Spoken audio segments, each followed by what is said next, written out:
तो कहानी की शुरुआत हेलन नामी एक लड़की से होती है जो सुपरमार्केट में थी जब उसका सामना एक भयानक बड़ी सी क्रिएचर से हो गया, जिससे बचने के लिए वो जंगल की तरफ भागी और क्रिएचर भी रास्ते में आने वाली सभी चीजों को तबाह करते हुए उसी के पीछे उसी को मारने के लिए बढ़ा। जिसके बाद सीन यहीं से कट होकर हमें 8 साल बाद का वक्त दिखाया गया, जहां आज दोबारा शहर में देखे जाने वाले बड़े से क्रिएचर की खबर छपी थी। zoology के स्टूडेंट बहुत ज्यादा एक्साइटेड होकर इस न्यूज के बारे में अपने प्रोफेसर निक को बताते हैं और निक जवाब देता है, रूमर है, ये बस मजाक है। वो इस खबर का कोई रिस्पॉन्स नहीं देते तो कॉर्नर उनसे कहता है, मैं जानता हूँ कि आप इस न्यूज पर ध्यान क्यों नहीं दे रहे, क्योंकि आपकी वाइफ भी ऐसे ही किसी मॉन्स्टर की तलाश में गायब हो गई थी और आज तक नहीं मिली, और ना ही आज तक वो मॉन्स्टर के इस दुनिया में होने का आज तक सबूत दे पाई थी। निक अब इस बात को गलत साबित करने के लिए अपनी टीम के साथ निकल जाता है इस खबर की इन्वेस्टिगेशन करने के लिए उसी जगह पर जहाँ उस क्रिएचर को देखा गया था। यहाँ जाने पर साइंटिस्ट को एक ट्रक पर बड़े बड़े पंजों के निशान नजर आते हैं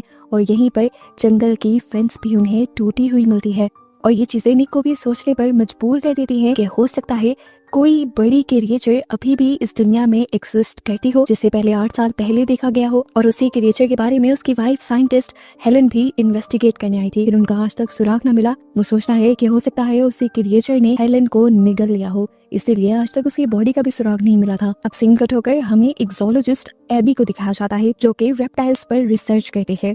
उसके नेबर का एक बच्चा उसे अपने घर लेकर जाता है और उसे बताता है कि उसने जंगल में से एक अजीब किस्म की लेजर्ड को पकड़ा है। एबी उसे देखने के लिए बहुत ज्यादा एक्साइटेड थी और जब इन्होंने जाकर उस लेजर्ड को देखा तो एबी हैरान भी हो गई, क्योंकि ऐसे लेजर्ड उसने आज से पहले कभी नहीं देखी थी। इस लेजर्ड के पास कुछ पंख भी थे। एबी इस लड़के से कहती है, मुझे उस जगह पर लेकर जाओ जहाँ पर तुम्हें जंगल में ये लेजर्ड मिली थी। जब ये लोग जंगल में पहुंचते हैं तो ये देखकर डर जाते हैं कि वहाँ पर एक लूमड़ी का बुरी तरह शिकार करके किसी ने उसे दरख्त से लटका दिया था। इस जगह पर अजीब सा कोहरा फैला हुआ था और यहाँ आते ही एकदम से इस लड़की के हाथ से वो लेजर्ड बाहर निकलकर उड़ने लग जाती है। एबी इस लेजर्ड को पकड़ने के लिए इसका पीछा करने लग जाती है, जबकि बेन यानी वो छोटा बच्चा जो उसके साथ आया था वो यहाँ पर छुपे हुए एक पोर्टल को देखता है और हैरान हो जाता है। इस पोर्टल के अंदर क्या था ये जानने के लिए वो इस पोर्टल के अंदर भी चला गया। इस पोर्टल के दूसरी तरफ एक बहुत ही हसीन दुनिया थी, इस दुनिया से बिल्कुल मुख्तलिफ, और उसी दुनिया में वैसे ही सारे लेजर्ड्स उड़ रही थी जैसी एक लेजर्ड उसके पास भी थी। यहाँ बाहर एबी को अब तेजी से जमीन हिलती हुई महसूस होती है। वो डर जाती है। इससे पहले कि वो कुछ और करती उसे सामने के तालाब में एक बहुत बड़े से क्रिएचर की रिफ्लेक्शन नजर आती है। देखने पर यह क्रिएचर किसी डायनासोर जैसी लग रही थी। दूसरी तरफ अब हमें बेन को दिखाया जाता है जो किसी चीज से बचते हुए भागकर जल्दी से अपने घर आकर अपने रूम में छुप जाता है। उसे एहसास था कि कोई बड़ी सी चीज उसका पीछा कर रही है, और जैसे ही उसने सामने विंडो में देखा तो ये बड़ी सी क्रिएचर डायनासोर जैसी उसका पीछा कर रही थी, और उसे पकड़ने के लिए वो उसकी विंडो तोड़कर भी उस पर हमला करने की कोशिश करती है। अपने आप को बचाने के लिए बेन अपने हाथ में आने वाली हर चीज से उस मॉन्स्टर के ऊपर हमला करता है और आखिर वो मॉन्स्टर उससे दूर भाग ही जाता है। दूसरे सीन में अब हमें जंगल में फंसे एबी को दिखाया गया था जिसके पीछे वही बड़ी सी क्रिएचर पड़ चुकी थी। एबी अभी ये बात नहीं जानती थी कि ये बड़ी सी क्रिएचर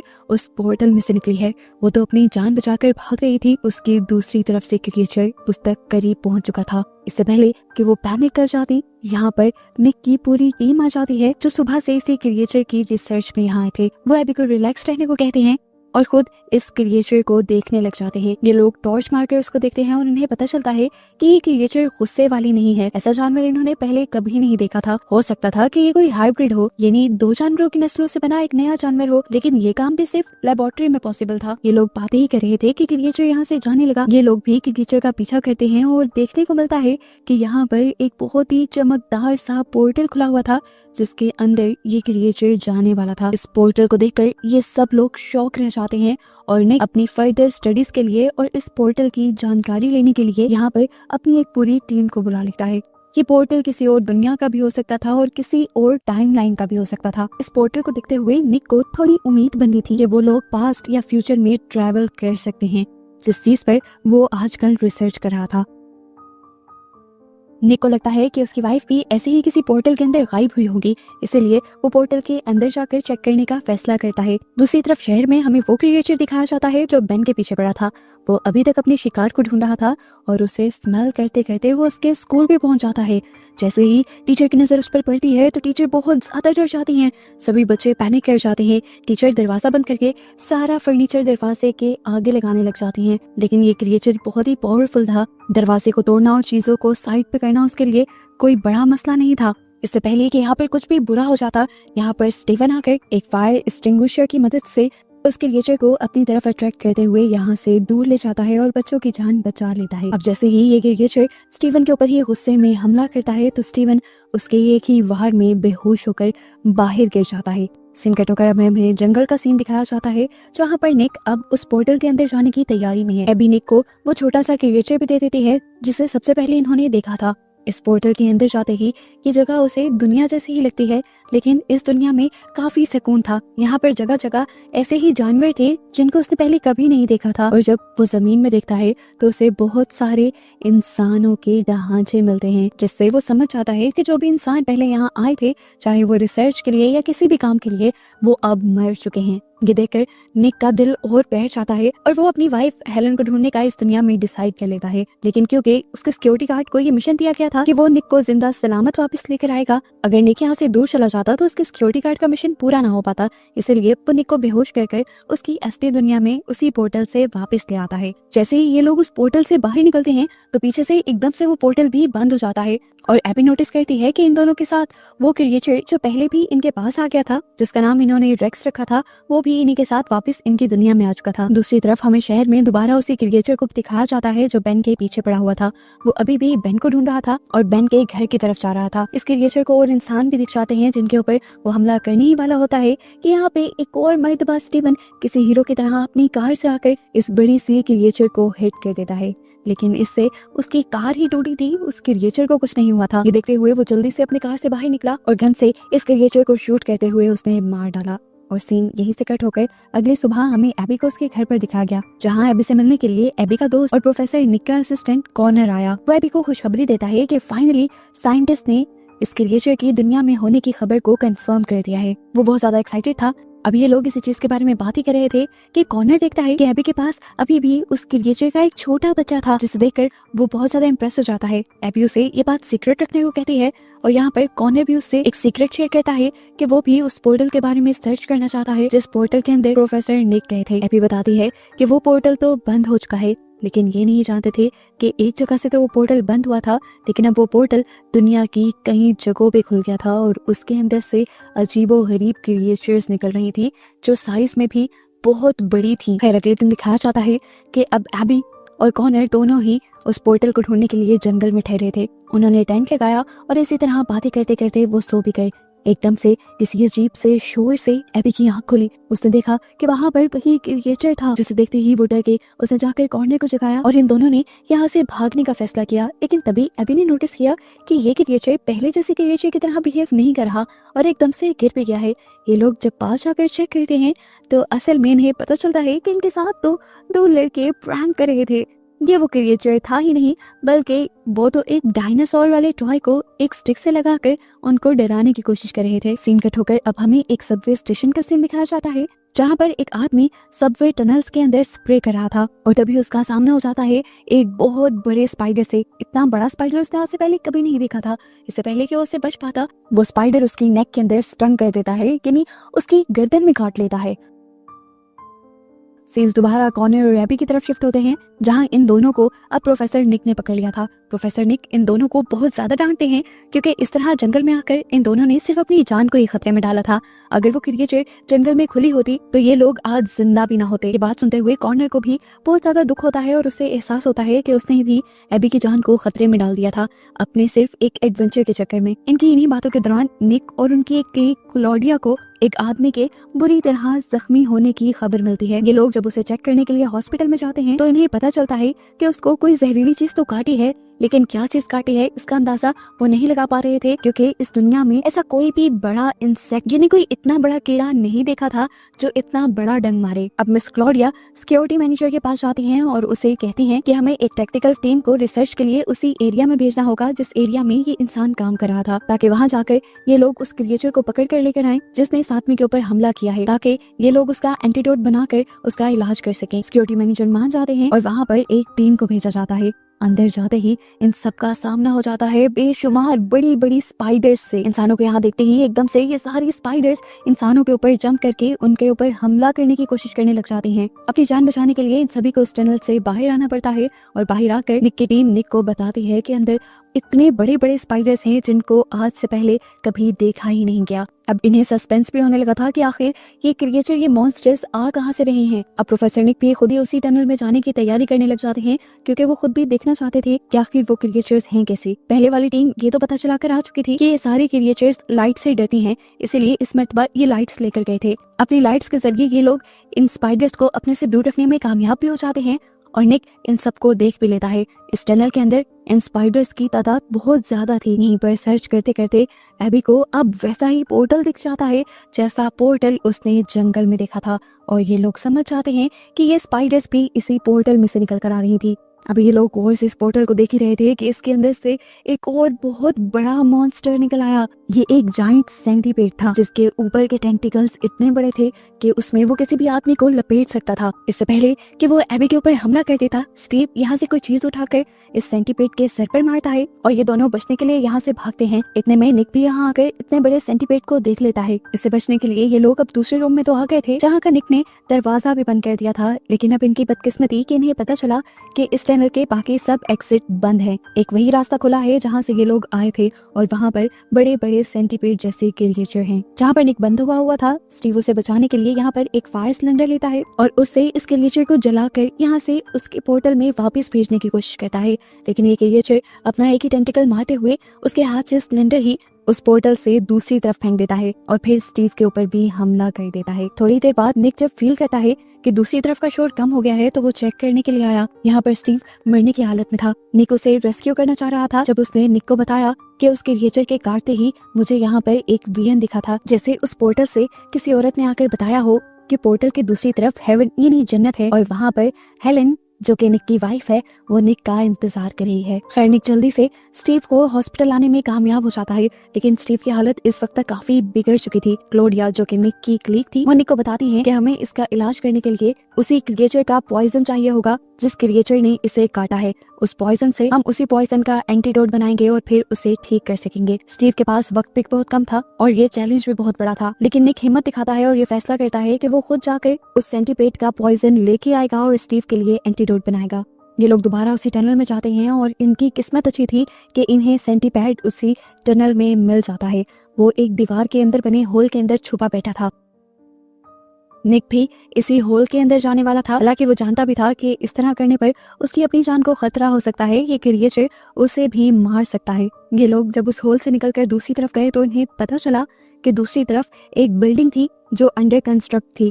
यहाँ पर जाकर निक बहुत ही बहादुरी से इस सेंटीपेड के आगे खड़ा हो जाता है, क्योंकि वो जानता था कि सेंटीपेड उसे देखकर जरूर उसे स्टंग करेगा, यानी उसे डंग मारेगा। इस टाइम उसने अपनी जैकेट के अंदर ही कुछ कंटेनर्स लगाए हुए थे और जब सेंटीपेड उसे डंग मारता है तो उसका सारा पॉइजन निक की जैकेट के अंदर इकट्ठा हो जाता है। इनका मिशन पूरा होते ही निक को छुड़वाने के लिए दूसरी तरफ से रायन इस सेंटीपेड के ऊपर गोलियों से हमला करता है और जैसे ही ये सेंटीपेड तड़प कर साइड पे हुआ तो वो एक मेन स्विच से जा लगा, जहाँ पर स्पार्किंग होते ही उससे हाई वोल्टेज करंट लगा और आखिर वो मर गया और ये लोग पॉइजन लेकर वापिस आ गए। जल्दी से पॉइजन से एंटीडोट बनाया गया और उसे स्टीवन का इलाज किया गया।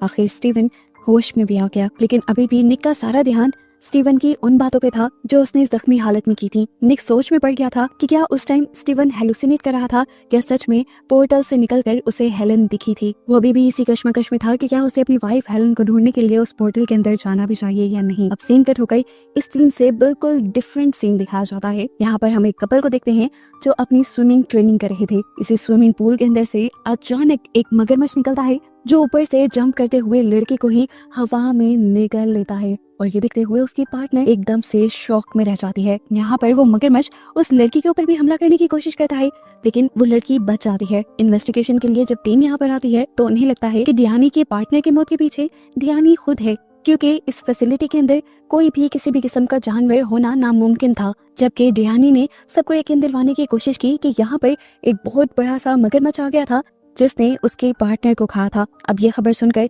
निक और उसकी टीम अगले दिन यहाँ पर पहुंचते हैं और उन्हें सारा मामला समझ आ जाता है कि यहाँ पर भी जरूर एक पोर्टल खुला होगा जिसके अंदर से वो क्रिएचर निकला होगा और उसी क्रिएचर ने उस लड़के को खाकर वो क्रिएचर अपने घर वापस चला गया होगा। इसीलिए इस जगह पर कोई भी साइन उसका नहीं मिल रहा। अब क्लॉडिया जो ये बात सारी समझ गई थी, वो अब अपने सिक्योरिटी चीफ के पास जाती है, उन्हें वो ये सारा मामला बताती है और डैनी को उसके उस गुनाह की सजा ना देने को कहती है जो उसने किया ही नहीं था। लेकिन यहाँ पर ये आदमी क्लोडिया को जवाब देता है, हम ऐसा कुछ नहीं कर सकते जैसा तुम चाह रही हो, क्योंकि अगर हमने उस लड़की को अरेस्ट ना किया तो वो दुनिया वालों को उस क्रिएचर और उन पोर्टल्स के बारे में सब कुछ बता देगी और ये खबर अभी हमें हाइड ही रखनी है।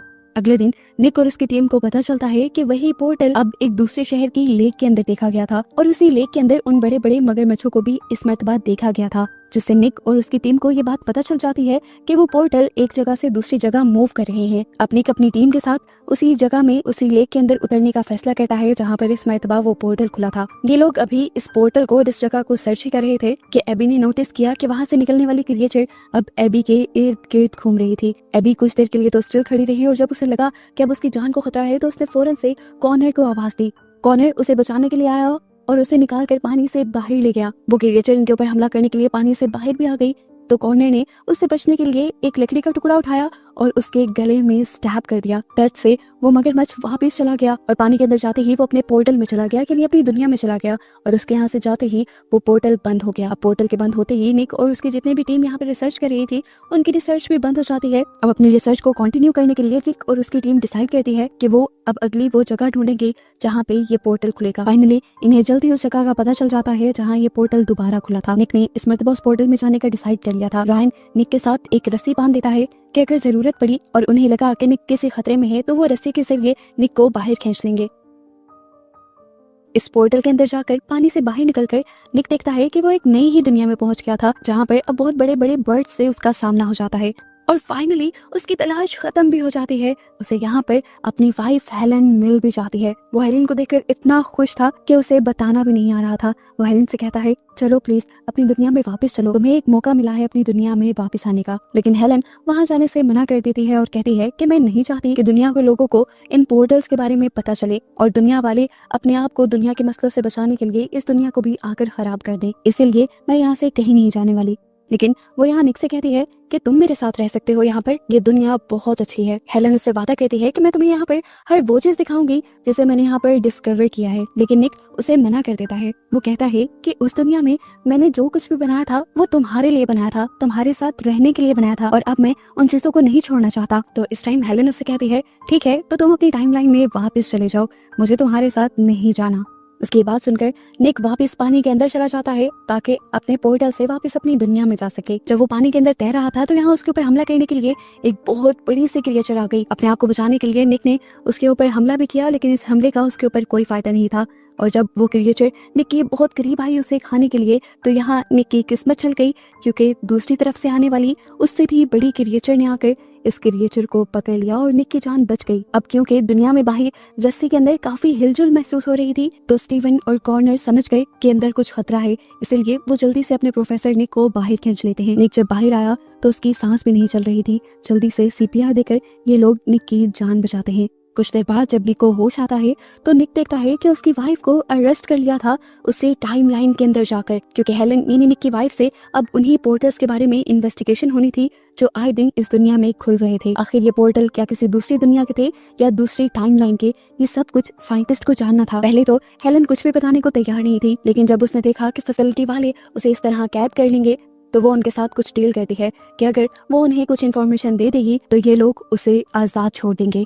पहले तो कोई भी उसकी बात मानने को तैयार नहीं था, लेकिन निक के कहने पर सबने हेलन की बात मान ली। हेलन इनको इन पोर्टल्स के बारे में ज्यादा तो कुछ नहीं बताती, लेकिन ये बता देती है कि अगला पोर्टल कहाँ खुलने वाला है। अभी भी किसी को हेलन पे एतबार नहीं था, सबको लग रहा था कि हेलन झूठ बोल रही होगी, लेकिन निक को हेलन पर एतबार था। वो अपनी टीम को लेकर हेलन के साथ उस जगह पर पहुंच जाता है। हेलन लंदन की एक लैब में एक फ्रीजर के पास जाती है और कहती है कि यहाँ से अगला पोर्टल खुलेगा। क्लोडिया यहाँ की मैग्नेटिक फील्ड को देखती है। यहाँ पर कुछ ऐसा डिफरेंट महसूस नहीं हो रहा था, लेकिन जैसे ही ये लोग फ्रीजर खोलते हैं तो सच में अंदर एक नया पोर्टल था। बिना कोई बात किए जल्दी से हेलन इस पोर्टल के अंदर चली जाती है और ये देखते हुए रायन और स्टीवन भी उसी के पीछे पोर्टल के अंदर जाते हैं और देखते हैं कि इस जगह बहुत सारे और भी पोर्टल्स थे। भाई साहब सब लोग कंफ्यूज खड़े थे कि अंदर क्या हो रहा है और इन पोर्टल्स का क्या मतलब है। अभी ये लोग बात ही कर रहे थे कि इन्हें पोर्टल्स में से कुछ हलचल महसूस हुई। सोल्जर्स जल्दी से किसी भी खतरनाक क्रिएचर को मारने के लिए तैयार हो गए जो पहले भी इन्हीं पोर्टल्स में से निकल रही थी। लेकिन इस मर्तबा इस पोर्टल में से एक छोटा सा बर्ड निकला था जो इन लोगों को अपने लिए खतरा नहीं लगता। ऐसे ही बहुत सारे बर्ड्स आ जाते हैं जिन्हें कुछ लोग चुराने की भी कोशिश करते हैं ताकि सभी लोगों को दिखाया जा सके। लेकिन निक कभी ऐसा नहीं चाहता था कि आम लोगों को इन पोर्टल्स के बारे में या इन बर्ड्स के बारे में कुछ पता चले, इसीलिए वो बर्ड्स को पोर्टल्स के पास लेकर जाता है ताकि वो पोर्टल के जरिए वापस चले जाएं। लेकिन एक बर्ड पोर्टल में जाने से पहले ही मर जाता है। सब हैरान थे क्योंकि पहले जो कोई भी इस पोर्टल के अंदर जा रहा था उसे कुछ नहीं हो रहा था, पर अब सब बदला बदला सा था। इसकी मौत की वजह क्या हो सकती थी? निक इसे जानने के लिए उसका ऑपरेशन करने लग जाता है और निक को उसकी बॉडी के अंदर से एक पैरासाइट मिलता है जिसने उसकी जान ले ली थी। ये क्रिएचर यहाँ से मूव करने लग जाता है। एक आदमी इस क्रिएचर को मारने की भी कोशिश करता है लेकिन निक उसे मना कर देता है। अब एबी और स्टीवन मिलकर इस क्रिएचर को पकड़ लेते हैं और इस पर रिसर्च शुरू कर देते हैं। इस पर रिसर्च करने पर पता चलता है कि इस पैरासाइट के अंदर ऐसी ताकत थी जिसकी वजह से ये जिसकी भी बॉडी के अंदर जाता है उसके इंटरनल ऑर्गन्स को जख्मी कर देता है और उसके नर्वस सिस्टम पर अपना कंट्रोल भी हासिल कर लेता है। सीन कट होकर हमें टॉम नाम के एक लड़के को दिखाया जाता है जिसके हाथ वो बर्ड लग गया था जो उस पोर्टल से निकला था। वो इस बर्ड को लेकर अपने घर आ गया और उसने इस बर्ड के बारे में सर्च करना शुरू किया। उसे पता चला कि इस बर्ड का नाम डोडो है, लेकिन डोडो साइज पे काफी छोटे होते हैं और ये डोडो तो काफी बड़ा था। अभी वो रिसर्च कर रहा था कि एकदम से इसी डोडो ने आकर उस लड़के के हाथ पर हमला कर दिया और उसके हमला करते ही टॉम की हालत बहुत ज्यादा बिगड़ने लगी। उसका जिस्म अब नीला पड़ने लगा था। वो जल्दी से अपनी जान बचाने के लिए खुद ही हॉस्पिटल जाता है और हॉस्पिटल में वो फील करता है कि कोई चीज उसकी गर्दन के अंदर चल रही थी। ये वही पैरासाइट था जिसके बारे में निक ने लैब में रिसर्च की थी। इसी क्रिएचर के काटने के बाद ही एक मर्तबा टॉम ने अपने दोस्त पर भी हमला करने की कोशिश की थी, लेकिन फिर उसने जल्द ही अपने आप पर काबू पा लिया था, जिसका साफ मतलब था कि एक क्रिएचर किसी के सोच और दिमाग को भी अपने कंट्रोल में ले सकती है। अब टॉम का दोस्त जाकर क्लॉडिया को उस बर्ड के बारे में बता देता है जो टॉम ने अपने घर में रखा हुआ था। निक और उसकी पूरी टीम उसी बर्ड को ढूंढने के लिए टॉम के घर आ जाती है और इन्हें टॉम के घर पर वो बर्ड मरा हुआ मिलता है। यहाँ पर हमें टॉम को हॉस्पिटल में दिखाया जाता है जिसका अब सिटी स्कैन हो चुका था। सिटी स्कैन के अंदर उस पैरासाइट को देख लिया गया था और डॉक्टर टॉम को बताते हैं कि उसकी फौरन से सर्जरी करनी पड़ेगी। ये सुनकर टॉम को पता नहीं क्या होता है कि वो डॉक्टर के ऊपर ही हमला कर देता है और डॉक्टर को काट लेता है। जैसे ही टॉम को होश आता है तो वो अब पैनिक हो चुका था। उसे समझ नहीं आ रही थी कि वो ये सब कर क्यों रहा है। अपने आप पर कंट्रोल पाने के लिए वो बाथरूम में चला गया। अब उसे अपने सवालों के जवाब जानने थे, इसलिए उसने फैसला किया कि वो एबी के पास जाएगा और पता चलाएगा कि ये डोडो आया कहाँ से था, क्योंकि जो उसने रिसर्च की थी उसके मुताबिक उसे पता चला था कि डोडो आज से कई हजार सालों पहले एक्सटिंक्ट हो चुके थे, इस दुनिया से खत्म हो चुके थे। एबी यहाँ पर टॉम से कुछ नहीं छुपाती और उसे उस फ्रीजर के पास लेकर जाती है जिसके अंदर से वो पोर्टल खुला था, लेकिन अब फ्रीजर के अंदर वो पोर्टल नहीं रहा था। तो टॉम को लगता है कि एबी उसके साथ झूठ बोल रही है। इसी तरह अब टॉम को गुस्सा आ जाता है और वो एबी के ऊपर भी हमला करने के लिए उसके करीब जाने की कोशिश करता है। तो एबी ये चीज भांप लेती है और उससे पहले ही उसके ऊपर एक शेल्फ गिरा देती है। अपनी जान बचाने के लिए एबी तो यहाँ से भाग गई थी, लेकिन अब एबी को पकड़ने के लिए टॉम खिड़की से जंप कर देता है और उसे बाइट करने ही वाला होता है कि यहाँ पर बहुत सारे सोल्जर्स आ जाते हैं। इससे पहले कि ये सोल्जर्स टॉम को मार देते, यहाँ पर कॉर्नर सबको बताता है कि टॉम उन्हीं का क्लास फेलो है। वो टॉम से बड़े ही आराम से एबी को छोड़ देने को कहता है और खुद उससे बात करने का फैसला करता है।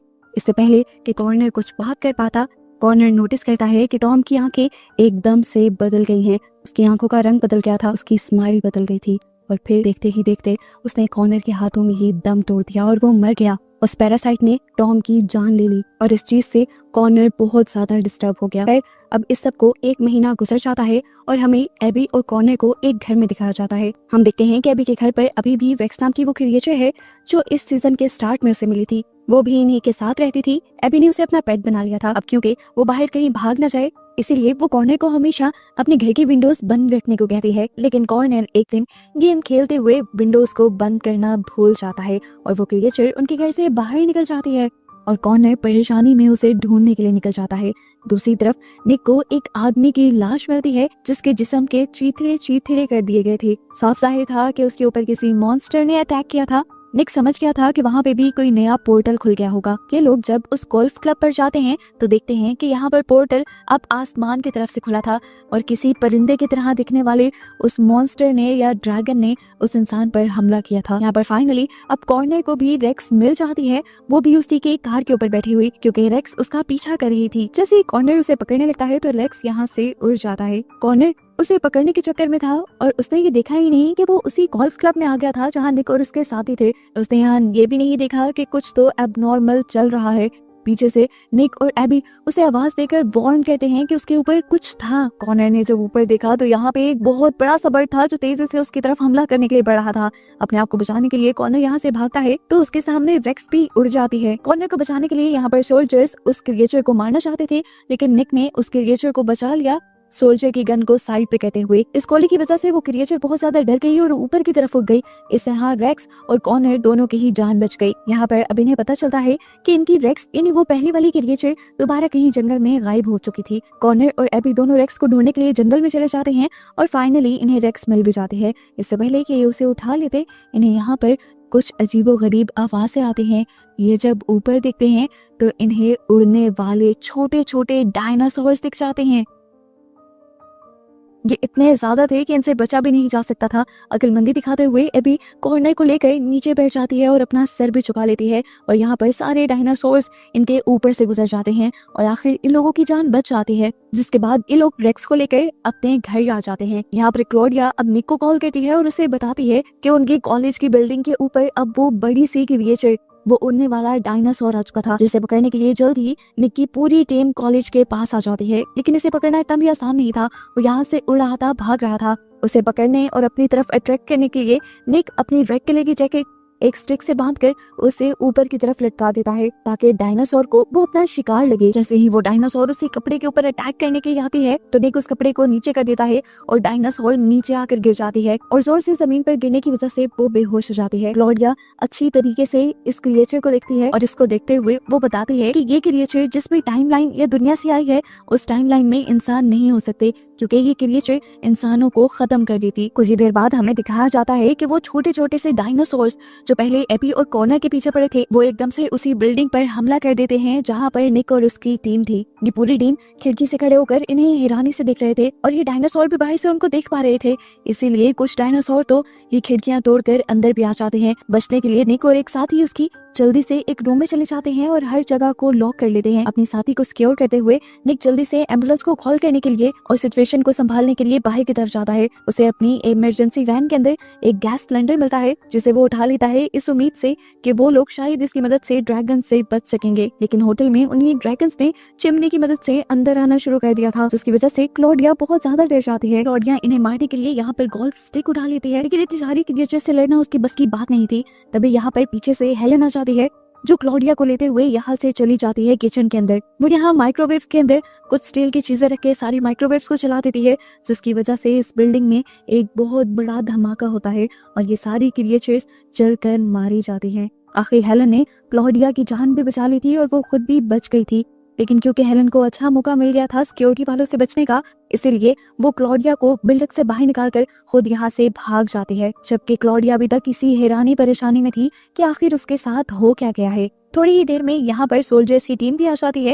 ये लोग बिल्डिंग को चेक करते हैं और पता चलता है कि यहाँ पे सारी क्रिएचर्स मारी गई थी सिवाय एक बड़ी क्रिएचर के, जिसे भी ये लोग मारने का प्लान करते हैं। पर निक कहता है नहीं, हम इसे इसके घर भेज देंगे। ये लोग दोबारा उसी गोल्फ क्लब में जाते हैं जहाँ पर वो पोर्टल खुला हुआ था, जिस पोर्टल से के सारे डायनासोर इस दुनिया में आए थे। वहाँ पर एक रेड फ्लैग लगाते हुए ये उस डायनासोर को उसके घर की तरफ यानी उसकी पोर्टल की तरफ अट्रैक्ट करते हैं और फाइनली उस डायनासोर के पोर्टल में जाते ही ये पोर्टल यहाँ से बंद हो जाता है। उसके यहाँ से जाते ही और इस पोर्टल के बंद होते ही ये लोग खुशी से जश्न मनाने लग जाते हैं, जैसे इनका कोई बहुत बड़ा मिशन कंप्लीट हो गया हो। अब दोबारा सीन कट होता है और कुछ महीनों का अरसा गुजर जाता है। कुछ महीनों के बाद दोबारा हम कॉर्नर और एबी को देखते हैं। एबी को एक जू से कॉल आती है और उसे पता चलता है कि जू में रहने वाला एक लायन यानी एक शेर अचानक से जू से ही गायब हो गया है। बात तो काफी अजीब थी। एबी और कॉर्नर दोनों ही जू में चले जाते हैं चेक करने के लिए। यहाँ पर इन्हें शेर के गायब होने का तो कोई सुराग नहीं मिलता, लेकिन शेर के ही कैबिन में कुछ खून के सैंपल्स मिल जाते हैं जिन्हें कॉर्नर इकट्ठा कर लेता है। डीएनए टेस्ट करने पर इन्हें पता चलता है कि ये डीएनए तो इस दुनिया से ताल्लुक ही नहीं रखता, यानी इस दुनिया की किसी भी क्रिएचर का डीएनए उस डीएनए से मैच नहीं हो रहा था। ये और भी ज्यादा डरा देने वाली बात थी। एबी इस चीज को लेकर ज्यादा इसके भी परेशान हो गई थी, क्योंकि पिछले ही दिन उसके बॉस भी गायब हो चुके थे जिनका कोई भी सुराग नहीं मिला था। ऐसे जानवर और इंसान कहाँ गायब हो रहे थे ये भी सोचने की बात थी। इधर ये लोग बात ही कर रहे होते हैं तो दूसरी तरफ हम हेलन को दोबारा इसी दुनिया में इसी टाइमलाइन में देखते हैं। वो जल्दी से निक और उसके साथियों से मीटिंग रखती है और उनसे मदद मांगती है क्योंकि पिछले ही दिन उसकी टाइमलाइन में एक बहुत बड़े मॉन्स्टर ने हमला कर दिया था। वो बताती है कि ये मॉन्स्टर किसी भी पास्ट की टाइमलाइन से नहीं थी क्योंकि सारा पास्ट उसने पढ़ा हुआ था। वो मॉन्स्टर बहुत ही ज्यादा भयानक और अजीब था और हेलन के मुताबिक वो भयानक मॉन्स्टर फ्यूचर से आया था। हेलन को निक और उसके साथियों की मदद चाहिए थी ताकि वो उस मॉन्स्टर को उसकी टाइमलाइन में वापस भेज सकें या मार सकें। यही अब दोबारा हमें जू का सीन दिखाया जाता है जहाँ पर इस टाइम एबी अकेली थी और पूरे जू को देख रही थी। इतने में ही यहाँ पर स्टीवन भी आ जाता है। स्टीवन एबी को जिंदा देखकर बहुत ज्यादा खुश हो जाता है और इससे पहले कि वो उसे कुछ बता पाता या समझा पाता, इन दोनों का सामना उसी बड़े से खतरनाक से मॉन्स्टर से हो जाता है जिसके हाथ और पांव दिखने में इंसानों की तरह थे लेकिन वो किसी बंदरों की तरह छलांग लगा रहा था। पीछे से रायन और उसकी टीम उसे पकड़ने के लिए उस पर हमला करती है जिसकी वजह से वो जू से निकलकर भाग जाता है। बाहर जाने पर इन्हें वो कहीं नहीं मिला तो इन्हें पता चला कि वो मॉन्स्टर जंगलों में जा चुका था। ये सब लोग उसे पकड़ने के लिए जंगलों में जाते हैं और दरख्त के ऊपर इन्हें वो मॉन्स्टर दिख भी जाता है जो बहुत ही तेजी से एक से दूसरे दरख्त के ऊपर मूव कर रहा था। इतनी स्पीड उन्होंने पहले किसी जानवर की नहीं देखी थी।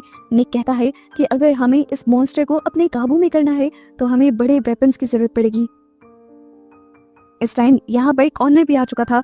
कॉर्नर को याद आया कि उसने पिछले ही दिन एक डीएनए टेस्ट किया था। वो डीएनए इस दुनिया की क्रिएचर से ताल्लुक नहीं रखता था तो साफ मतलब था कि वो डीएनए इसी क्रिएचर का था। उस डीएनए के जरिए उसने उस क्रिएचर की काफी सारी कमजोरियों का पता चलाया हुआ था और उसे याद आता है कि ये क्रिएचर म्यूजिक से और साउंड से बहुत ज्यादा डरता है। वो अब म्यूजिक का अरेंज करने के लिए गाड़ी के अंदर जाता है और उसका म्यूजिक बॉक्स निकाल ही रहा होता है कि वो क्रिएचर उसकी गाड़ी की विंड स्क्रीन के ऊपर हमला कर देती है और इससे पहले कि वो कॉर्नर को ही मार देती, कॉर्नर गाड़ी से निकलने में कामयाब तो हो जाता है लेकिन वो क्रिएचर अब दोबारा उसे मारने के लिए उसके सामने आ चुकी थी और इस मर्तबा कॉर्नर की जान बचाता है स्टीवन जो यहाँ गन लेकर आया था और उसने गन से इस मॉन्स्टर को शूट कर दिया लेकिन ये मॉन्स्टर मरा फिर भी नहीं।